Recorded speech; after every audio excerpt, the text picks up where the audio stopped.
एक गांव में एक बहुत ही भला परोपकारी आदमी रहता था।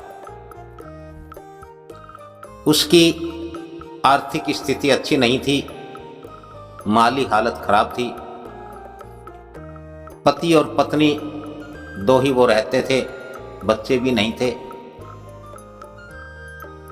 और वह भला आदमी इतना ही काम करता या इतना ही काम हो पाता उससे, जिसमें उन दोनों का बड़ी मुश्किल से गुजर बसर होता।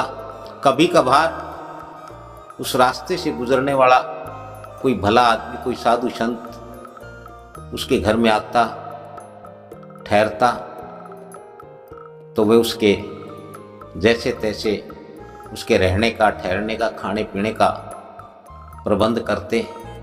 और यह सिलसिला सालों से चल रहा था। एक संत जी अक्सर उस गांव से गुजरते, उस राह से गुजरते, तो वो उसी के घर ठहरते, उस भले आदमी के। साल में, 2 साल में, 3 साल में जब भी उनका आना या कहीं जाना होता तो उसी के पास वो ठहरते। इस प्रकार से वह संत जी एक बार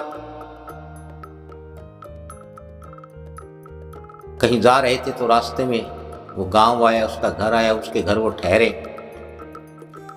और उस दिन इत्तेफाक से घर में खाने को कुछ नहीं था, लेकिन फिर भी उसने उन संत जी को रुकने और रोकने से मना नहीं किया। लेकिन रात्रि में जब भोजन की बात आई तो उस व्यक्ति ने हाथ जोड़कर कहा कि हे भगवान, हे प्रभु, आज तो घर में खाने को कुछ भी नहीं है, आज तो मैं अतिथि सेवा भी नहीं कर पा रहा।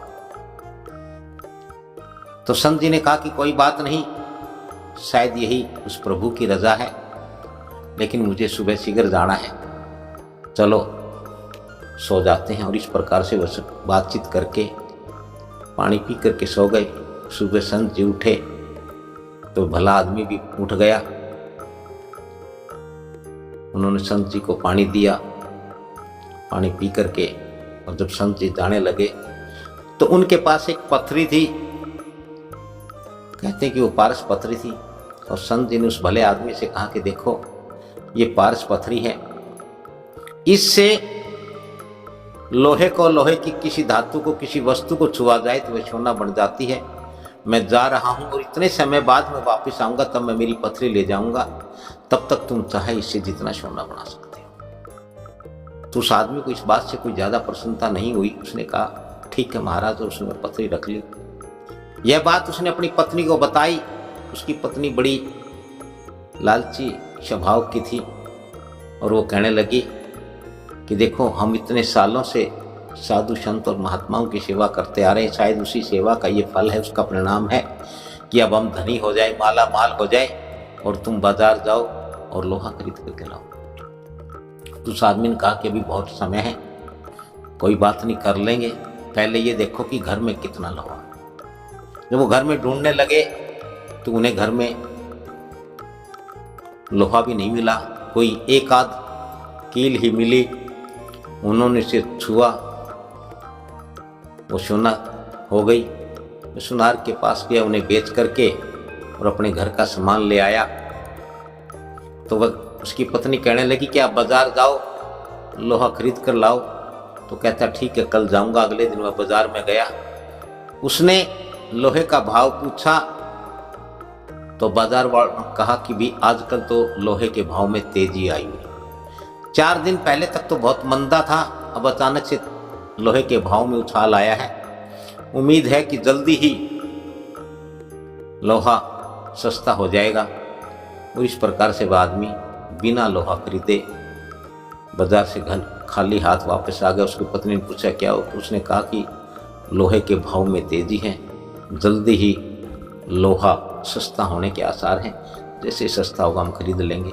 उसकी पत्नी हर रोज़ अपने पति से कहती कि जाओ लोहा खरीद कर लाओ। वह हर रोज़ जाता और हर रोज़ लोहे के भाव में 1 रुपया 2 रुपया तेज़ी मिलती।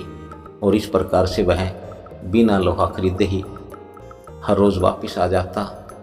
और लोहे में मंदी नहीं आई, लोहे के भाव नीचे नहीं गिरे, लोहे के भाव बढ़ते रहे, लोहे के भाव में तेजी आती रही और इस प्रकार से वह प्रतिदिन बिना लोहा खरीदे ही अपने घर खाली हाथ लौट आता।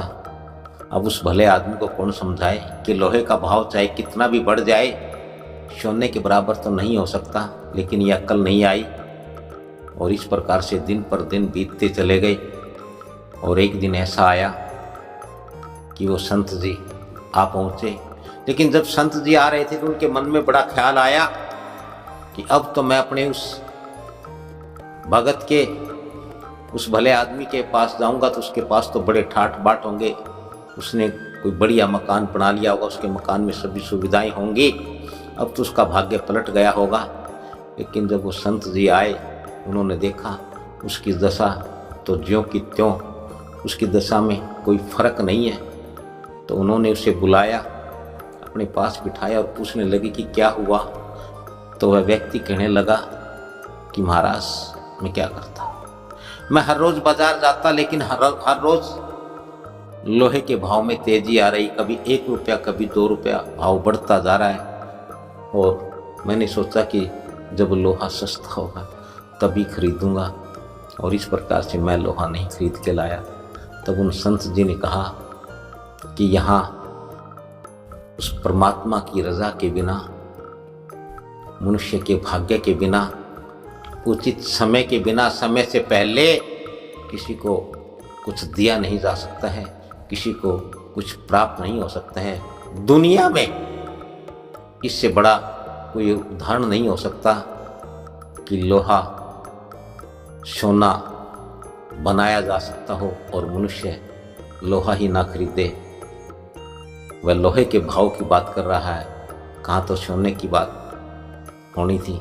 तो इसलिए किसी भी व्यक्ति को कभी भी अपने भाग्य को नहीं कोसना चाहिए, क्योंकि किसी को भी समय से पहले भाग्य से अधिक ना प्राप्त हुआ है, ना कभी किसी को प्राप्त होगा।